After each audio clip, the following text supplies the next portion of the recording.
बिस्मिल्लाहिर्रहमानिर्रहीम, अस्सलाम वालेकुम। इमरान खान साहब पर जितने इल्ज़ामात लगाए गए, जितने उन पर हमले हुए, एक एक करके वो तमाम इल्ज़ामात खुद ही उनकी अपोजिशन ने, उनके मुखालफिन ने खुद इमरान खान साहब के ये दाग धोए हैं। खुद ही इल्ज़ाम लगाए और खुद ही फिर उसमें फंसते चले गए। पाकिस्तान की तारीख में शायद वाहिद इमरान खान साहब ऐसे पॉलिटिकल लीडर होंगे कि जिनके मुखालफिन ने ही उनके लिए वो कुछ कर दिया जो वो सोच भी नहीं सकते थे। जिस तरह कहते हैं जी मरीम नवाज साहिबा हमें हमेशा रेस्क्यू करती हैं, तहरीक इंसाफ की तरफ से कहा जाता है, बिल्कुल ही इसी तरह से हुआ पंजाब असम्बली में। अगर हम देखें तो किस तरह से जनाब डिले किया गया और 4 बजे सुप्रीम कोर्ट के अहकामात थे कि 22 जुलाई को 4 बजे पंजाब असम्बली में इजलास होगा और वजारत आला के लिए वज़ीर आला का इंतखाब होगा। लेकिन फिर इसको जिस तरह से डिले किया गया और जिस तरह डिप्टी स्पीकर बीच में शामिल रहे और फिर तहरीक इंसाफ ने कहा जी हम सुप्रीम कोर्ट जा रहे हैं, इससे क्या साबित हुआ? इससे साबित हुआ कि जनाब इमरान खान को जो कहा जाता था जी आर्टिकल 6 लगाओ इस पर, क्योंकि कौमी असम्बली में इसने सुप्रीम कोर्ट के अहकामात की हुक्मदूली की, सुप्रीम कोर्ट के खिलाफ गए, इस पर आर्टिकल 6 बगावत का, गद्दारी का मुकदमा चलाओ। आज कौन आइन की खिलाफ वर्जी कर रहा है? आज कौन सुप्रीम कोर्ट के अहकामात की वाज़ेह खिलाफ वर्जी कर रहा है कि 4 बजे ये इजलास होना था और नहीं हुआ? तो ये इमरान खान के खिलाफ जो चीज़ें बोलते थे ये खुद हर चीज़ के मुर्तकिब हुए हैं। और इसके साथ साथ एक और बहुत अहम चीज़ ये हुई कि शिकस्त चूँकि इतनी ज़्यादा नज़र आ रही थी, वाज़ेह नज़र आ रही थी, रिपोर्ट सबके पास हैं कि जनाब इमरान खान के पास मेजॉरिटी मौजूद है और हमने बंदे ख़रीदने की बड़ी कोशिश की, रात सब लगे रहे। इमरान खान साहब ने भी पूरी पेशबंदी की हुई थी और होटल में पहले लोगों को ले जाया गया, फिर न्याजी एक्सप्रेस की बसों में ही लाया गया। तो बंदे जब तोड़े नहीं जा सके तो फिर शोशे उड़ाए गए, ख़त कहा गया जी ये ख़त आ रहा है, ट्रांसमिशन चलाई गई मुख्तलिफ चैनल्स की तरफ से कि नहीं अभी बड़ा कुछ है, ये हो जाएगा, वो हो जाएगा, पता नहीं क्या हो जाएगा। फिर जरदारी साहब चौधरी शुजात को फ़ोन कर रहे हैं, अगर चौधरी शुजात कहते रहे कि जनाब नहीं परवेज़ लाई मेरा भाई है, अब हम पीछे नहीं हट सकते, बहुत कुछ कहा गया। लेकिन मायूसी का आप आलम देखिए कि आईजी पंजाब खुद कहता है कि जनाब मुझे आप विफाक में भेज दें, क्योंकि यहाँ तो आ रहा है इमरान खान, यहाँ तो परवेज़ लाई आ रहे हैं, यहाँ इमरान खान की हुकूमत आ रही है। इमरान खान सब वाज़े कह चुके हैं 25 मई को जो कुछ किया गया मैं छोड़ूंगा नहीं। एक एक शख्स का हमने नोट करके रखा हुआ है, जिस तरह से औरतों बच्चों पर तशद्दुद हुआ।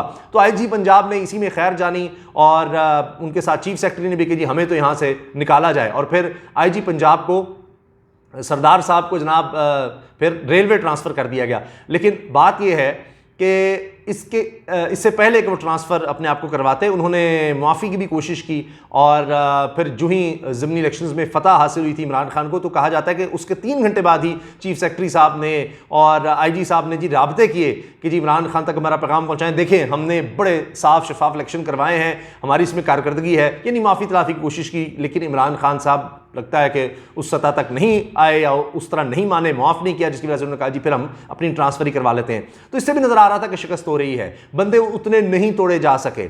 और फिर असम्बली में भी आकर सब मायूस थे, नून लीग के लोग मायूस थे, क्योंकि मरीम नवाज़ और नवाज़ शरीफ वो बिल्कुल अलहदा हो चुके हैं और नजम सेठी साहब जिस तरह कह रहे हैं जी इक़्तिदार छोड़ दो, अब हमजा को नहीं रहना चाहिए। तो अब ये सब कुछ जरदारी साहब कह रहे थे, जो रात इतनी देर तक बैठे रहे उसका मकसद सिर्फ ये था चौधरी शुजात साहब के पास बैठने का कि नफ्सियाती तौर पर दबाव डाला जा सके, नफ्सियाती तौर पर कि कुछ हो सकता है, कुछ हो सकता है, और इससे बढ़कर कुछ नहीं था। क्योंकि नवाज शरीफ साहब ने मौलाना फजलुर रहमान से रब्ता किया है, फ़ोन पर रब्ता किया और आइंदा की हिकमत अमली कि इमरान खान के खिलाफ किस तरह से जारहाना रवैया इख्तियार करना है ये उन्होंने डिसाइड कर लिया। तो वो इससे तो निकल ही चुके हैं कि जनाब अब हम यानी हार रहे हैं, तो आगे अब किस तरह से हमने अपने आप को लेकर चलना है। मौलाना साहब की फ्रस्ट्रेशन आपने देखी, कितना गुस्से में बोल रहे थे कि तितलियां यहाँ पर ये करती हैं, हम उनको जला देंगे, यहाँ पैर नहीं रख सकोगे, ये सब बातें जो मौलाना साहब ने की, फ्रस्ट्रेशन में है, बंदूक उठाने की बात की, ये सब उन्होंने मायूसी में बातें की हैं। तो वो कहते हैं ना जी का जाना ठहर गया है, तो सिर्फ इसको डिले करने की कोशिश है कि किसी तरह से डिले किया जाए। जनाब वो दोस्त मजारी का आप देखें ट्वीट्स जो कर रहे हैं डिप्टी स्पीकर पंजाब असम्बली के, जनाब ये आके फिर अदालतें ही बैठ जाएं, अदालतें क्यों अहकाम दे रही हैं? क्योंकि लाहौर हाईकोर्ट ने ऑर्डर कर दिया जी पुलिस जब तक बुलाया नहीं जाता अंदर ना जाए, क्योंकि ये भी था कि जनाब पुलिस के ज़रिए कोई लोगों को डरा धमका कर और दीगर फिर एजेंसियों के जरिए डरा धमका कर किसी तरह से वोट डलवाए जाएं। आखिर तक ये कोशिश होती रही, आखिर तक खरीदारी कोशिश होती रही। एक खातून MP तहरीक इंसाफ जिनका ताल्लुक है, उनको ये तक धमकी दी गई कि आपकी कुछ नाजेबा वीडियोज़ और इस तरह का मामला जो है वो हम ले आएंगे, अगर कोई पैसों से नहीं मान रहा उसको इस तरह से बनाने की कोशिश की गई। तो ये सब कुछ होता रहा। लेकिन जो प्रेस कॉन्फ्रेंसेस की एहसन इकबाल साहब ने, ख्वाजा साद रफ़ीक ने, बड़ी यानी मायूसी उनके ऊपर नज़र आ रही थी। देखें ये हुआ वो हुआ, आज जिसको इमरान खान डाकू कहता था उसके हवाले पंजाब किया जा रहा है। तो इससे भी नज़र आया कि अब वो बात नहीं बन रही, क्योंकि अगर बात बन जाती, परवेज़ इलाही साहब को रात तक ऑफ़र करते रहे जरदारी साहब, डराते भी रहे कि जनाब मेरी अब ज़ाती लड़ाई हो जाएगी परवेज़ इलाही से, कि मैंने मना लिया था नवाज शरीफ को वज़ारत आला के लिए जी परवेज़ इलाही को दे देते हैं, लेकिन परवेज़ इलाही फिर इमरान खान से जाकर मिल गया। उसमें मुनीस इलाही ने बड़ा अहम किरदार अदा किया था, क्योंकि मुनीस इलाही देख रहे थे कि मुस्तकबिल जो है नौजवान डिसाइड कर रहे हैं, नौजवान इमरान खान के साथ हैं, तो वो अपना मुस्तकबिल भी देख रहे थे इमरान खान के साथ। वरना परवेज़ इलाही साहब को वाकई जरदारी साहब सही कहते हैं कि हमने वज़ारत आला ऑफ़र कर दी थी और परवेज़ इलाही उस वक्त मान भी गए थे, लेकिन अब नहीं मान रहे। तो एक तरफ आप कह रहे हैं जी डाकू इमरान खान जिसको कहता था, अब उसके हवाले किस तरह किया जा रहा है पंजाब, तो भाई आप भी तो उसके हवाले करने को तैयार थे और तैयार हैं, अब भी तैयार हैं कि परवेज़ इलाही जनाब हमारी तरफ से वज़ारत आला, PDM की तरफ से वज़ारत आला कबूल कर ले, ये तक ऑफ़र उनको करवाई गई है परवेज़ इलाही को, लेकिन वो फिर आखिरी वक्त तक नहीं माने। जब मैं ये वीडियो बना रहा हूं अब तक शशोपन चल रही है, अब तक डिले करने की कोशिश हो रही है, लेकिन तहरीक इंसाफ ने कह दिया जी हम सुप्रीम कोर्ट जा रहे हैं, अब इससे मामला और बिगड़ेगा।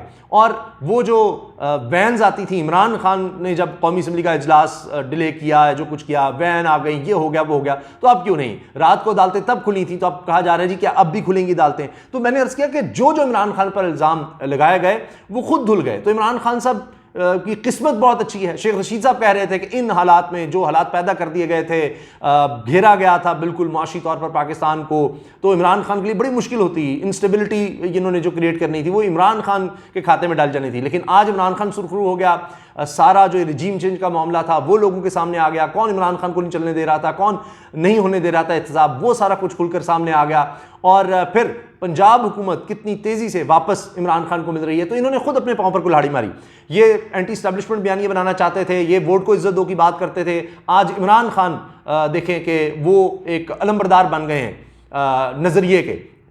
और इसके साथ ये जो कहते थे जनाब के 2018 में वोट छीना गया हमारा, और ATM मशीन्स, और मरियम साहब आज भी कह रही थी कि जी हमारा मैंडेट था 2018 में पंजाब हमारे पास होना चाहिए था, लेकिन इमरान खान ने छीना था। तो वो छीना जिसके ज़रिए था, आप आज उनके साथ हैं जहांगीर तरीन साहब, ATM भी लिखा है, फिर भी आज देखिए कि उनसे पूछ लें जहांगीर तरीन साहब से किस तरह लाए थे, कितनी रकम दी थी, आज पूछें, आज तो वो आपके साथ थे।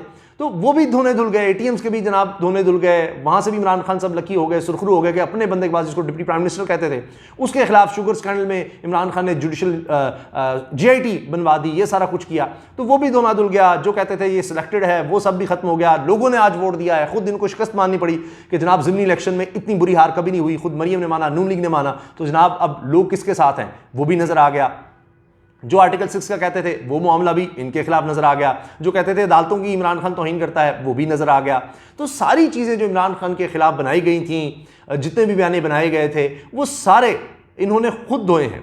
खुद आप देखिए कि ये शिकस्त खुर्दा हुए हैं, और अब इसको डिले करें जिस तरह भी करें, यानी जितना डिले करेंगे इमरान खान की सियासत को उतना ज़्यादा फ़ायदा ये देंगे और उतना ज़्यादा सुबकी इनकी होगी, वो होती चली जा रही है, साख इनकी मुतासिर होती चली जा रही है कि जनाब हम तो जमहूरियत के कायल हैं, जिसको मैंडेट मिले उसको होना चाहिए। तो अब आप देख लें, जो ये कहते थे कि कौमी असम्बली में हमने अब वोट ऑफ नो कॉन्फिडेंस ले आए हैं और हमारे पास मेजॉरिटी है, इमरान खान उसको मान ले, आज इमरान खान के पास लोगों की वजह से मेजॉरिटी है, उसको क्या आप नहीं मानेंगे? जब नहीं मानेंगे तो आपका वो बयानिया भी फिर चला गया। फिर ख्वाजा साद रफ़ीक, खुर्रम दस्तगीर, ये सब जो प्रेस कॉन्फ्रेंस कर रहे हैं उसमें मान रहे हैं कि जनाब वोट ऑफ नो कॉन्फिडेंस जो है वो हमसे दिलवाया गया, हमें ज़िमनी इलेक्शन में भेजा गया, हमसे पेट्रोल महंगा कराया गया, तो इसका मतलब पीछे कोई था, पीछे कोई साजिश थी जिसने आपसे करवाया। आने वाले दिनों में शायद ये उसका नाम भी ले दें, अब इतने बुरे फंस गए हुए हैं। तो इमरान खान जो कहता था मीर जाफर मीर सादिक कि कोई था जिसने सारा कुछ किया, तो अब ये खुद उनका नाम ले रहे हैं। इमरान खान को हर जगह पर ये सच्चा साबित कर रहे हैं, दुरुस्त साबित कर रहे हैं, उसकी सियासत को ये सही साबित कर रहे हैं, और जो इमरान खान ने स्टेप लिया है ये उसको दोहराने की दफ़ा अपनी तौर पर कोशिश करते हैं, लेकिन उसमें भी मुंह की कहानी पड़ रही है। तो ये खुद को अपने आप को हर तरह से मुश्किलात में घेर रहे हैं। अब वो लोग जिनको डिफेंड करते थे उनके लिए भी मुश्किल होता चला जा रहा है कि जनाब हाँ देखिए ये तो आइन की पासदारी इमरान खान ने नहीं की, अदालतों के खिलाफ इमरान खान गया, आज वो सब देखिए उनको कहना पड़ रहा है कि आएँ बाएँ शाएँ करनी पड़ रही है कि हाँ ये देखें ये क्यों कर रहे हैं, ये वजह होगी वो वजह होगी, तो कोई इनको चीज़ नहीं मिल रही। और नंबर गेम सारी इनके खिलाफ नज़र आ गई, नंबर्स भी इन्होंने पूरे कर दिए, असम्बली में भी पहुँचा दिए। तो ये जो कोशिश थी, हंगामा रही, ये करेंगे वो सब भी उन्होंने सोचा। अपने वकला से भी रब्ता किया, उन्होंने भी कहा जी तौहीन अदालत हो जाएगी, फिर कोई ख़त ला रहे हैं, कभी चौधरी शहाद का कोई बयान रिकॉर्ड करेंगे, फ़लाँ करें। तो कोई चीज़ आप देखिए कि किसी भी तरह से इनके हक़ में नहीं गई, और इसी वजह से देखिए इमरान खान मकबूल होता चला गया, वो सच्चा साबित होते चले गए। तो इस वजह से इमरान खान की मकबूलियत इस लिहाज से और बड़ी है इस सारे एपिसोड से। जो कुछ पंजाब असम्बली में हुआ है, जो हो रहा है, जो होने जा रहा है, और ये भी मैं आपसे अर्ज़ कर दूं कि परवेज़ इलाही साहब वज़ीर आला बनने के बाद जो सबसे पहला काम करेंगे, वो जो टास्क उनको दिया गया है वो यही है कि वो जो लिस्टें तैयार हैं, किसने क्या किया, किस तरह से जुल्म किया, किस तरह से रजीम चेंज में साथ दिया, और किस तरह से जो 25 मई को जुल्म किया गया, और दीगर जिस तरह से केसेस और सारा कुछ बनाया गया, एक कितनी FIRs दी गई, जिनमें साफ़ी भी हैं, जिनमें पॉलिटिकल लीडर्स भी हैं, दीगर लोग भी हैं, आम लोग भी हैं, ख़वातीन भी हैं। डॉक्टर यास्मीन राशिद साहिबा की जिस तरह आप देखें कि उनकी जान पर एक तरह से हमला था, गाड़ी जिस तरह उनकी तोड़ी गई, फिर घरों के तक़द्दुस को पामाल किया गया। तो पहला टास्क परवेज़ इलाही साहब को वो मिलना है। उससे भी ये खौफज़दा हैं कि जितनी जल्दी हो सके हम कुछ ऐसा प्लान बना लें, कोई हम डिले करवा लें, कोई रास्ता निकल आए, जो कि मिल नहीं रहा। क्योंकि इसके बाद लगता यह है कि जनाब बारी आ जाएगी विफाक में, और फिर जरदारी साहब को सिंध भी हाथ से जाता नजर आ रहा है, और इसलिए वो इतनी कोशिश कर रहे हैं। वरना नवाज शरीफ साहब, मरीम साहब आपको कहीं नजर नहीं आएंगे। वो लंदन लीग जो है वो कहीं नजर नहीं आएगी इस एफर्ट में हमजा का इक़्तिदार बचाने के लिए, शहबाज शरीफ का इक़्तिदार बचाने के लिए। वो तो निजम सेठी साहब के थ्रू कह चुके हैं कि अब निकलो यहाँ से, अब निकलो यहाँ से। वो तो इस तरफ कह रहे हैं, और यही प्लान नवाज शरीफ साहब मौलाना से डिस्कस कर रहे हैं कि बस जितना हो सके एग्रेशन करके हम अपने बयानी पर वापस आएँ, इदारों के खिलाफ जाने वाला।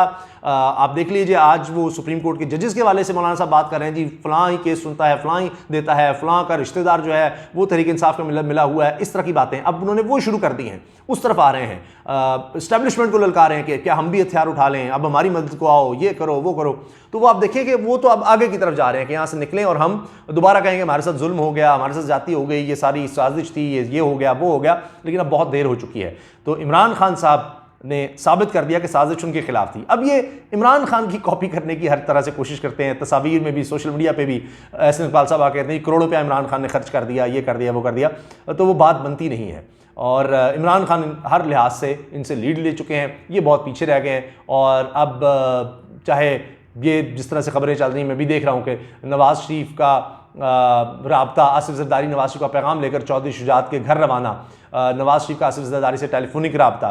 तो वो अब मुसलसल ये लास्ट मोमेंट तक भी ये जो कोशिशें हो रही हैं, जो भी ये कर लें, जो भी कर लें, आप देखिएगा, आप मेरी बात नोट कर लीजिए, वल्लाहु आलम, अल्लाह ताला बेहतर जानते हैं कि सबका फ़ायदा, जिस तरह अब तक आपने देखा जो कुछ हुआ है, चाहे हुकूमत से इमरान खान साहब निकाले गए हों, उसका फ़ायदा भी सियासी तौर पर इमरान खान साहब को हुआ है। उसके बाद से हर रोज़ देखिए इमरान खान को फ़ायदा होता चला गया सियासी तौर पर। इनसे चीज़ें नहीं संभली। 3.5 साल में इमरान खान के डॉलर गया 58 रुपये 88 पैसे महंगा हुआ, मजीद महंगा हुआ, नहीं 58 रुपये 88 पैसे 3.5 साल में महंगा हुआ।